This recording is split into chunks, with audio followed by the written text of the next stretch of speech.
यज्ञ जो है, जब हम यज्ञ करते हैं, जो भी उसमें यानी सामग्री डालते हैं यज्ञ में, उससे जो यानी धुआं जो उठता है, धुआं से हमारे जो देव पितर हैं, देवता हैं, जो सूक्ष्म है, जिनके शरीर नहीं है, वो हमें उस धुएं को पाके खुश होते हैं जी। और खुश होने के बाद हमें आशीर्वाद देते हैं जी।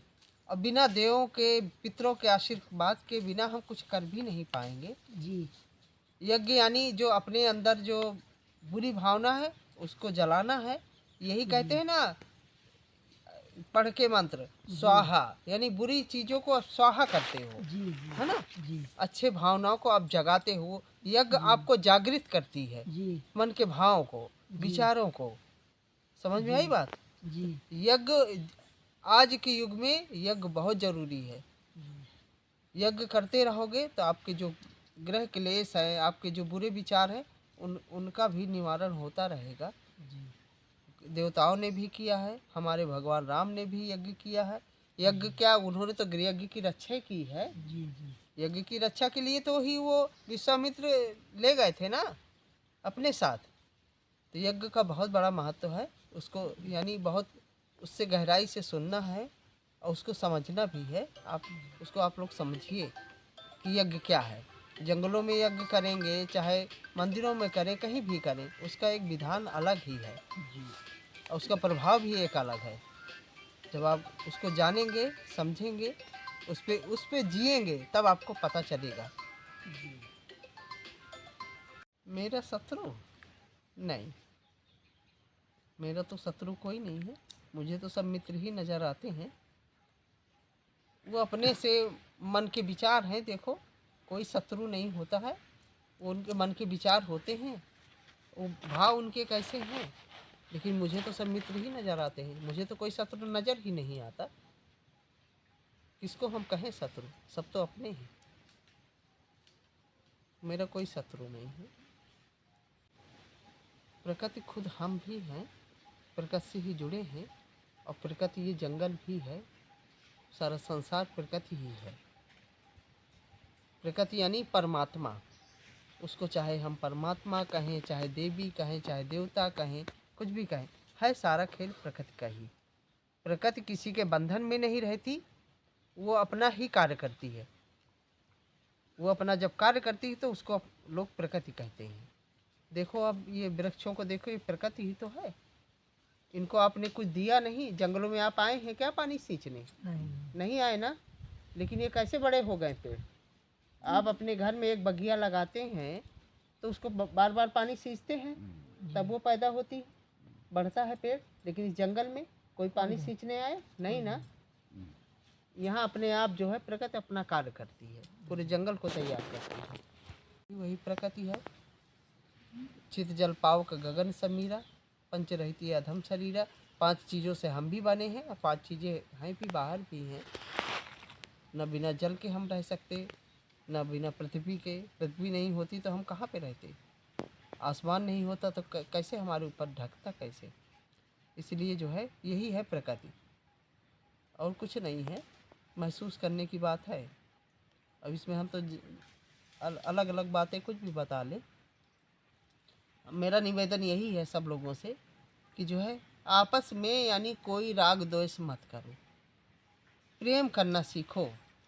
क्योंकि भगवान राम ने कहा है रामायण में, राम है केवल प्रेम प्यारा, जान ले जिह जानन हारा। हम किससे दुश्मनी कर रहे हैं? अपनों से। क्या हम हमेशा यहाँ दुनिया में रहेंगे? नहीं ना, जाना तो हमको भी है। तो आप क्या नफरत लेके जाओगे क्या? अरे प्रेम लेके जाओ ना। जब भगवान ही चाहता है प्रेम करो, तो आप प्रेम का ही स्वरूप हो। हाँ? आप जब प्रेम करोगे तो अपने आप प्रेम जो दोगे ना वही मिलेगा। अरे एक दिन नहीं मिलेगा, 2 दिन नहीं लोग देंगे, लेकिन एक दिन जरूर समझ जाएंगे। है ना? अभी किसी आदमी को नफरत में यानी उसको गुस्सा हो और उसको कमरे में बंद कर दीजिए तो कई घंटा रहेगा वो गुस्से में? 1 घंटा, 2 घंटा, 3 घंटा। उसके अलावा वो नहीं रह सकता। अब प्रेम में पूरा जीवन चला जाता है। हुँ? तो सबसे बड़ी बात है आपस में प्रेम करो, चाहे साधु हों या संत हों या साध्वी हों या हमारी नारियां स्त्रियां जो हमारे घर का सम्मान है, क्योंकि सब अधूरे हैं इसके बिना। अगर स्त्री घर में जिस घर में रहती है ना, वो घर मंदिर होता है। सजाने वाली वही है और बिगाड़ने वाली भी वही है। सही बात है। तो इसलिए उनसे भी प्रेम करो, उन्हें भी चाहिए कि वो भी प्रेम करना सीखे, स्वार्थ करना ना सीखे, प्रेम करना सीखे, है ना। क्योंकि दौलत में नज़र रहती है लोगों की। तुम्हारे पास पैसा है तो तुम्हारा सम्मान है, पैसा नहीं है तो कोई सम्मान नहीं है ना। लेकिन सबसे बड़ा कीमती कौन है? मानव। मानव से बड़ा कोई कीमती नहीं संसार में है। ईश्वर ने बताओ हमारे शरीर को बनाया है, इसका एक पुर्जा खराब हो जाए तो करोड़ों रुपए खर्च करोगे तो मिलेगा नहीं? नहीं मिलता है ना। अब बताओ तुम लोग कितने यानी अमीर हो, करोड़ों की से ज़्यादा आपको शरीर दे दिया परमात्मा ने, हैं? उसके बाद भी आप कहते हो कि हम नहीं, गरीब हमारी सोच होती है। हम अपने कर्म से कहीं ना कहीं पीछे हैं, इसलिए हम गरीब हैं, है ना। अपने आप को गरीब कोई समझे ही नहीं। अरे जो परमात्मा की संतान हो वो गरीब कैसे हो सकता है? हम तो हैं सारे सब लोग परमात्मा की संतान ना, तो गरीब कैसे हैं? देने वाला वो, लेने वाले हम। हमारा पिता इतना सारे संसार को खिलाता है, हम उसके पुत्र हैं, उसकी पुत्रियां, हम कैसे गरीब हो गए? है ना। तो इसके लिए जो है प्रकृति वही है जो हमें देती है। परमात्मा भी प्रकृति है। ये जो जंगल है, ये जो प्रकृति पूरी संसार रची है ना, वो प्रकृति ही है। और आपसे लेती नहीं, आपको सब कुछ दे ही तो रही है। हर चीज़ दे रही, धरती आपको दे ही रही ना। आप इसे अन्न जो उगाते हो तो आप धरती से ही तो उगाते हो। हाँ, लेकिन ये है कि जल्दबाजी मत करो। आप गेहूँ बोते हो तो थोड़ा टाइम लगता है ना। सही बात। आप सींचते हो, फिर उसको देखते हो। हाँ। और जब जैसे जैसे पौधा बड़ा होता है, किसान कितना खुश होता है। जब हरियाली, इसी तरह परमात्मा भी है। जब उसके बच्चे अच्छा कार्य करते हैं ना, तो वो बहुत खुश होता है ना जी। हाँ, इसी तरह जैसे किसान खुश होता है और फिर 6 महीने के बाद वो काटता है और वो अनाज को अपने घर ले जाता है।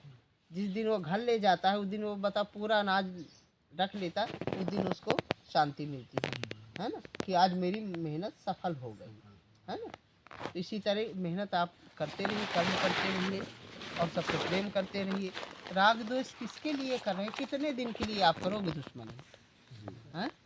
क्या आपको हमेशा यहाँ रहना है? नहीं रहना ना। ये तो सबको पता है कि जाना तो है, और ये भी पता नहीं है आपको कि किस टाइम जाना है जी। नहीं। पैदा होने का तो पता होता है कि 9 महीने में पैदा होगा, लेकिन मरने का पता नहीं होता है कि कितनी टाइम सांस बाहर की बाहरे रह जाए आपके अंदर ना। यही है प्रकृति। हाँ, जो हमारे अंदर आती है और बाहर जाती है। जब अंदर आती है तो हम जिंदा समझते हैं कि हम मानव हैं, और जब हमारे अंदर से निकल जाती है तो हम खाली हो जाते हैं। तो मेरे कहने का मतलब यही है कि प्रकृति से भी प्रेम करना सीखो। प्रकृति वही है, प्रकृति की तो सब रचना है, तो फिर दुश्मनी किस बात की? बात प्रकृति की करते हो, वही प्रकृति है ना। सब में तो वही जीव है, किसमें नहीं है। परमात्मा से किसी का जीव उगता है क्या? नहीं। उगने की बात कर रहे हैं, यानी हमारा मन भटकता है। जब मन भटकता है ना, तभी हमें लगता है। जंगल तो हमें प्यार देते हैं। देखो कितनी हरियाली है, कितनी शांति है। जहाँ स्वयं परमात्मा विराजमान रहता हो, वहाँ कैसे हम उगेंगे? शांति का धाम है, पत्थरों में नहीं है, उसको बना लेते हैं। लेकिन यहाँ तो स्वयं साक्षात परमात्मा, यहाँ तो विराजमान भी नहीं करना पड़ता, वो तो स्वयं निहारता है, सबको देख रहा है। ये भी तो नहीं है कि यहाँ ये मूर्ति रखो तो फिर भगवान आएंगे। यहाँ तो स्वयं वही तो है चारों तरफ। अभी प्रकृति की बात किए हो ना? जी जी। हाँ, वही प्रकृति। प्रकृति माने परमात्मा। अनारी बेटी भी है ना। लेकिन जब बेटी को देखते हो तो एक अलग प्रेम आता है ना। एक बहन को देखते हो तो एक अलग प्रेम आता है, एक पत्नी को देखते हो तो एक अलग प्रेम आता है तीनों नारियां, हाँ तीनों, लेकिन दृष्टि बदल जाती है, बदल है ना, सही सोच बदल जाती सही है ना। हाँ तो यही यही जो है कि माता तो हर जगह है ना, माँ माँ ही होती है। चाहे वो आप दुर्गा को पूज लीजिए, चाहे काली को, है माता एक ही। माता एक ही। जरूरी नहीं कि जिसने पैदा किया है आपको वही माता है। माताएं तो सभी हैं, सभी है ना। सभी हाँ, हमारे लिए तो वही है सब, है? सब एक है, ना कोई जाति है ना पाति है। जाति पाति हमने बनाई है। हाँ बस यही जाति पाति है, यही। वहाँ से कोई लेके नहीं आया जाति पाति। जितने यानी जो जो कर्म जो पकड़ लिया, झाड़ू लगाने लगा, सफाई करने लगा, वो जमादार बन गया। लेकिन काम तो आप ही का कर रहा ना वो। बर्तन बनाने लगा, मिट्टी के तो कुम्हार बन गए। जाति नहीं आई ऊपर से, यही बनी, सब यही बनी, वो भी कर्मों के अनुसार जो जो काम करने लगा वही जात बन गई। अभी कोई डॉक्टर होता है तो सुई लगाता है, वो दवा देता है, लेकिन उसकी औरत अनपढ़ भी होती है ना, तो उसको लोग डॉक्टराइन कहते हैं। बिल्कुल है, जबकि वो कुछ नहीं जानती, ना दवा के बारे में, ना सुई लगाने के बारे में, ना पढ़ी है, लेकिन लोग यही कहेंगे डॉक्टराइन है, कहते हैं ना। हाँ, इसीलिए जो है सब लोग मिल के रहो। हम तो इसीलिए हमारी इच्छा यही है कि प्रेम देखना है लोगों में, दिखाई देता है ऐसा नहीं है, क्योंकि हम में है ना तो सब में तो सब है ही में है। सब सही बात है। और परमात्मा ही तो है सबके अंदर। सब परमात्मा, आप थोड़ी बोल रहे हो, परमात्मा ही बोल रहा है। आप किसी के अंदर जान डाल दोगे क्या? नहीं ना। मार सकते हो उसको, मार सकते हैं पर जान नहीं डालते। पर किसी को जिंदा नहीं कर सकते हो, तो ऐसा काम क्यों करो? इनके अंदर कोई बनावट है, छल कपट है? नहीं ना। ये केवल सेवा करते हैं, और अपने गांव से इतनी दूर से आते हैं केवल प्रेम के लिए। संतों से इतना प्रेम है, इन्हें लगाव है, इसलिए आते हैं। इन्हें भी ललक रहती है कि हम दर्शन करें, कुछ बाणी बोलें तो हम सुने, कुछ सेवा कर लें। हाँ जी जी। तो इनसे यानी मिलते रहो, जुड़ते रहो, इनसे प्रेम बटोरते रहो, इन्हीं का प्रेम तुम्हें आगे ले जाएगा। जी जी। बड़ों से मिलोगे नहीं मिलेगा, लेकिन इनसे इतना मिलेगा तुम्हें प्रेम कि तुम समेट नहीं पाओगे। इनके प्रेम के अलावा कुछ नहीं रहता है, सिर्फ प्रेम करना जानते हैं, अनस्वार्थ रहता है। ये किसी स्वार्थ बस नहीं यहाँ आते हैं कि बाबा से ये फ़ायदा हो जाए, ये फ़ायदा हो जाए, नहीं। ये सिर्फ दर्शन के लिए आते हैं और सेवा के लिए आते हैं। तो जब तक इनमें आप घुसोगे नहीं, इनसे इनके जैसे बनोगे नहीं, ये जो कितने सहज हैं, सरल हैं, जैसे प्रकृति हमारी सरल है। प्रकृति हमारी सहज है, सरल भी है, और जितना जो प्रकृति के करीब रहता है उतना ही वो सहज होता है। जितने भी हमारे पुराने चोर बदमाश डाकू, जिनके लिए कहा गया है कि वो वाल्मीकि बन गए, वो डाकू थे ना, तो भी जंगलों में रहते थे। अचानक जंगलों से ही उनके अंदर प्रभाव आ गया, गुरु मिल जाते हैं ना, सब बदल जाता है। और कितने बड़े बन गए, कभी वो ब्रह्म के समान बन गए वो। इसलिए जो है इनसे मिलते रहो, इनसे प्रेम बटोरते रहो। आप एक बार करोगे 10 बार प्रेम करेंगे आपसे। असली संत यही है सब। जी जी। संत का मतलब ये नहीं है कि जटा रख लिए और जूड़ा रख लिए, नहीं। जो सहज हो, संत हमेशा सज्जन होते हैं, सरल होते हैं, उनकी बाणी में मिठास होती है, वो प्रेम देते हैं। संत जरूरी नहीं कि अलग से, ये सब संत ही बैठे हैं, सब संत ही हैं। तो इनसे हमेशा मिलते रहो, प्रेम पाते रहो, देते रहो और जुड़ते रहो सबसे। बस हमारा यही काम है, हमारी यही सद्भावना है कि सब लोगों का भला हो और लोगों से हम मिलें, जुड़ें, उनको जानें, लेकिन जानना तभी पड़े होगा हम जब सानिध्य में जाएंगे। जब प्यास लगी होती है ना, तो हम कुआं को बुलाते हैं, कुआं को देखते तो हैं, फिर दूर से पानी देखेंगे तो प्यास खत्म होगी क्या? नहीं, लेकिन जब जाएंगे या जब पिएंगे तब खत्म तब तृप्ति हमें मिलेगी। आज का तो यही हो गया है ना कि सुनते रहते, अरे सुनो गुनो और सानिध्य में भी थोड़ा बैठो, बोलने वाले की प्रतिक्रिया भी देखो, वो कैसा है, वो कैसे रह रहा, कैसे खा रहा है, तब तुम्हारे ऊपर असर पड़ेगा। इसलिए जो है समाज को आगे बढ़ना भी है। समाज हमारा बड़ा प्यारा है। समाज का मतलब यही होता है, समा जाओ एक दूसरे में, सम आ जाओ, एक बराबर आ जाओ, समा जाओ, वही समाज है। और तुम पृथक पृथक अलग अलग, ये दूसरी जाति की, ये दूसरी, यही हम करते रहेंगे तो कहाँ इनका प्रेम मिलेगा हमें? नहीं मिलेगी। हुँ? सब एक है, कोई छोटा बड़ा नहीं। ईश्वर ने तो सबको बराबर बनाया है और हम उनको अलग कर रहे हैं। सूरज सबको गर्मी देता है, धूप देता है, बराबर देता है। वो तो नहीं देखता कि जाति है, जी जी जी ये छोटी जाति को इसको धूप न दे, हवा जब बहती सबको बराबर लग रही जी है। जी, सबको बराबर, हैं? धरती एक ही है, उसी में सब घूम रहे हैं, सब घूम रहे हैं। आसमान के सब नीचे हैं, जल वही है। आप गंगा किनारे जाओगे तो पियोगे तो वो तो नहीं कहेगी ए हटो तुम दूसरी जाति दूसरी को जात के हो। मत पियो, मत छुओ मुझे।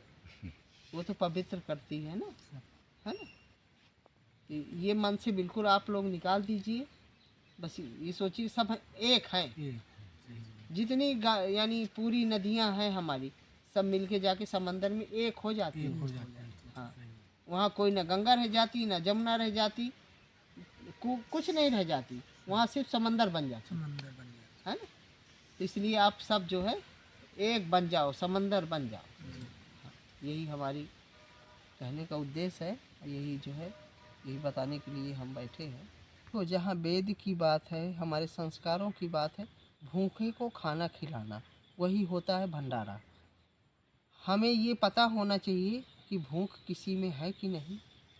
जब भूखे व्यक्ति को भोजन आप कराओगे तो उसकी चेहरे की खुशी अलग होगी, जी बात। है ना।